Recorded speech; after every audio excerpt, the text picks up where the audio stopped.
মঙ্গলবার ধার্য ছিল ২০২৪ সালের ৫ আগস্ট চাঁনখারপুলের শহীদ শাহরিয়ার খান আনাস সহ ৬ জনকে হত্যা মামলার রায় ঘোষণার দিন।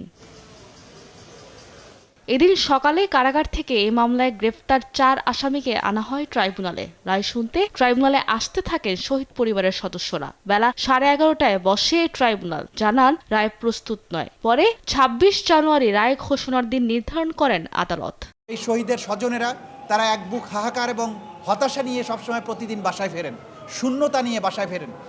এই শূন্যতার একটা অন্তত উপশম হবে যেদিন এই অপরাধীদের একটা ন্যূনতম বিচার এই জাতি দেখতে পাবে। ইনশাল্লাহ সেটার দ্বার প্রান্তে আমরা আছি। ২৬শে জানুয়ারি এই রায়টা ঘোষিত হবে। জুলাই আন্দোলনের সময় যারা নির্বিচারে গুলি চালিয়ে হত্যাকাণ্ড চালিয়েছে তারা কোনোভাবেই পার পাবে না উল্লেখ করে চিফ প্রসিকিউটর মোহাম্মদ তাজুল ইসলাম বলেন, এই রায়ে স্থাপন হবে দৃষ্টান্ত।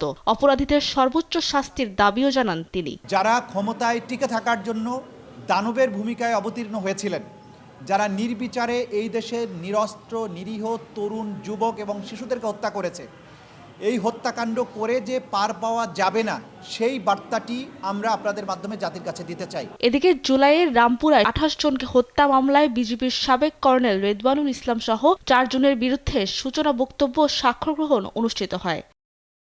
সাবিরা মজুমদার, দেশ টিভি, ঢাকা।